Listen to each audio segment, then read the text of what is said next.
Hello बच्चों, let's read the question. The question says for the reversible reaction N2 plus 3S2 आपके पास form हो रहा है 2NH3 plus heat.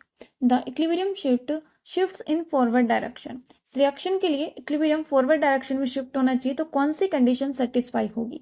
Option A by decreasing the pressure, option B by decreasing the concentration of N2 and S2, option C by increasing pressure and decreasing temperature and option D by increasing the concentration of NH3.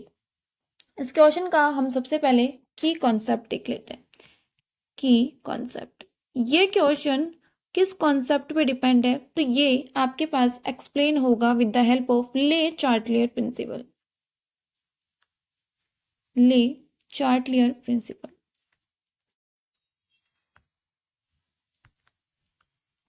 Right. ये जो ले चार्टलियर principal है ये क्या define करता है? System में जो भी चेंजेस हो रहा है ना उसको क्या करेगा? ये मिनिमाइज करेगा. किस तरीके से? तो देखो, इस रिएक्शन में आपको दिया गया है कि हीट क्या हो रही है? रिलीज हो रही है. दैट मीन्स ये कौन सी रिएक्शन है? ये एक एक्सोथर्मिक रिएक्शन है. एक्सोथर्मिक रिएक्शन है. तो एक्सोथर्मिक रिएक्शन के लिए अब हम चेंजेस की बात करेंगे. फर्स्ट ऑप्शन इसने बोला, ऑप्शन ए है बाय डिक्रीजिंग द प्रेशर. अगर हम प्रेशर को डिक्रीज करते हैं तो क्या होता है? तो देखो, ऑप्शन ए है अगर आप प्रेशर क्या करते हो? डिक्रीज करते हो. In case of exothermic reaction ले चार्टलियर प्रिंसिपल ये बोलता है अगर आप प्रेशर को डिक्रीज करते हो तो रिएक्शन उस डायरेक्शन में शिफ्ट होगी जहां पे number of moles of gas या सब्सटेंस क्या होंगे? ज्यादा होंगे. क्या होंगे? ज्यादा होंगे. मैंने बोला मोर नंबर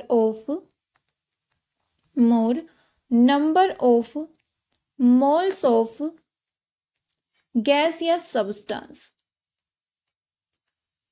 गैसियस सब्सटेंस. तो रिएक्शन क्या थी? N2 प्लस 3H2 से हमें मिल रहा क्या था? 2NH3. यहाँ पे नंबर ऑफ मोल्स को अगर आप डिफाइन करते हो तो नंबर ऑफ मोल्स यहाँ पे कितने? ये 1 है. तो कितना हो गया टोटल? 4 मोल्स हो गए. और ये कितने मोल है? यहाँ पे 2 मोल हो गए. नंबर ऑफ मोल कहाँ पे ज्यादा है? रिएक्टेंट साइड में. दैट मीन्स रिएक्शन कहाँ मूव करेगी? बैकवर्ड डायरेक्शन में. कहाँ मूव करेगी? बैकवर्ड डायरेक्शन में. हमें कहाँ का बताना है? हमें बताना है फॉरवर्ड डायरेक्शन का. दैट मीन्स ऑप्शन ए क्या है?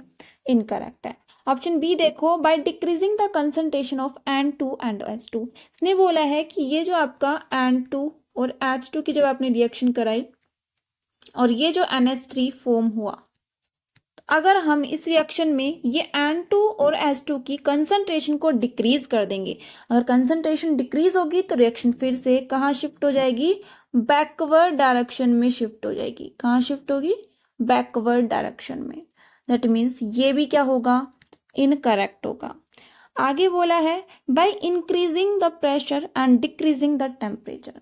एक बात आप ध्यान से सुनना, अगर आपके पास कभी भी एक एक्सोथर्मिक रिएक्शन है उसमें आप क्या करो? प्रेशर को तो कर दो इंक्रीज. प्रेशर इंक्रीज करते क्या होगा? रिएक्शन उस डायरेक्शन में शिफ्ट होगी जहां पे लेस नंबर में आपके पास गैसियस सब्सटेंस होंगी. Less number of moles of gaseous substance. Moles of gaseous substance, right. और इसी एक्सोथर्मिक रिएक्शन के लिए अगर आप टेम्परेचर को क्या करो? डिक्रीज करो. एट लो टेम्परेचर आपके पास रिएक्शन जाती है फॉरवर्ड डायरेक्शन में. कहाँ जाती है? फॉरवर्ड डायरेक्शन में. तो प्रेशर इंक्रीज करो और टेम्परेचर डिक्रीज करो.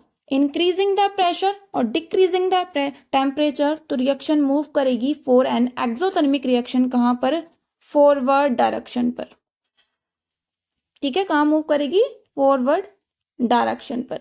दैट मीन्स ऑप्शन सी हमारे पास क्या रहेगा? करेक्ट रहेगा. ऑप्शन बी भी क्या है? इनकरेक्ट. ऑप्शन डी भी देख लेते हैं. अगर आप कंसंट्रेशन इंक्रीज कर दो अमोनिया की, प्रोडक्ट की कंसंट्रेशन अगर आप बढ़ाओगे, इसकी कंसंट्रेशन अगर आपने बढ़ाई तो रिएक्शन क्या होगी? रिएक्शन वापस से बैकवर्ड डायरेक्शन में क्या होगी? मूव करेगी. दैट मीन्स ऑप्शन सी क्या होगा हमारे पास? करेक्ट आंसर रहने वाला है. Hope you understood it well, best of luck.